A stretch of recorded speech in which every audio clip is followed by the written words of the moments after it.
大家好，这两天在外面玩，然后比特币下跌，有些朋友是让我赶快分析一下盘面，这个位置比特币还会跌吗？等下来聊聊我个人认为比特币比较重要的一个防守支撑位，或者是整个中长线的比特币，反正我还是在看涨。这个位置如果跌破防守，也不准备平仓。等下来聊聊原因。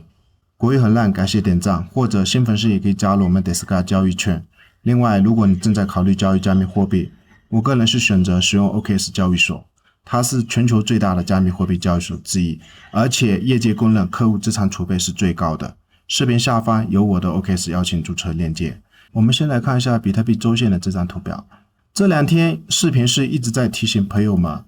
包括周线的 RSI 指标是在背离。那我们观察简单的周线 MACD 指标，比特币价格高点在周线里面是更高。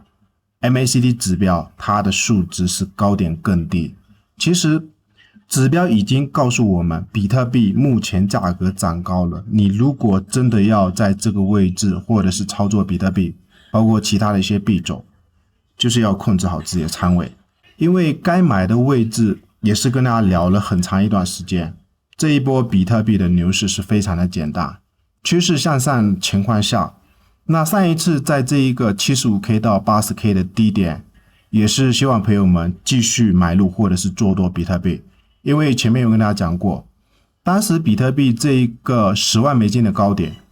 你去观察下方的这个 MACD 的柱状，它是整波牛市以来柱状最高的一个柱状，比前面的这个柱状更高，所以当时在 75K 的时候是判断比特币这个位置买的话，它是在趋势上面的一个支撑，然后它这个位置的柱状也是最高的一个柱状，有可能这个位置买，比特币后面价格还会有空间的上涨。所以简单的买法，低点的位置你去买，然后现在涨到高点的位置，观察这个柱状也是一样啊，有可能就是柱状比前面的低，周线里面存在背离的情况，尽量要谨慎一点。然后现在日线是在下跌，但是我们观察它周线，目前比特币还是非常的强势，所以我个人认为后面比特币应该还会涨，只是中线有朋友问我这个位置要怎么对待，我们尽量观察吧。2023年当时这个位置比特币是不是有一个 ABC 的盘整？那我们看一下当时这个位置的上涨，下方的这个 MACD 指标，它也是绿色柱状放了4根左右。所以好一点的情况，尽量比特币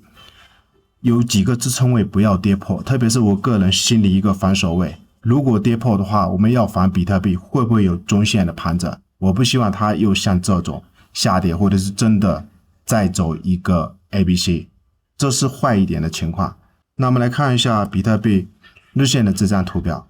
同样从日线的 MACD 指标，很简单的一个道理，价格高点更高，MACD 的柱状每一个分高点更低，那这种位置这两天其实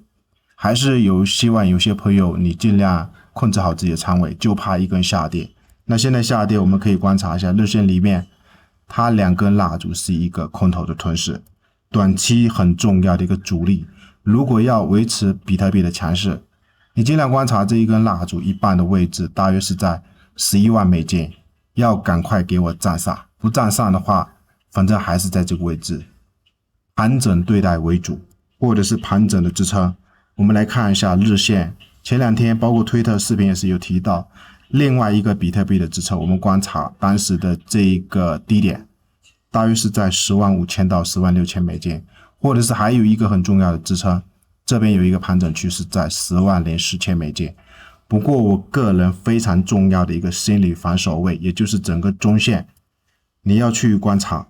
比特币价格，如果真的在这个位置要进行中线的盘整，也就是前面这一个箱体，大约是在10万美金，中线的一个支撑，盘整不要回到10万美金以内，回到10万美金以内，我们要防是不是比特币这个位置是左肩，下方是一个头肩底的头，然后这边有没有可能盘整一个右肩，中线的一个盘整，然后比特币后面有没有可能价格继续上涨。最后感谢大家收看，对我们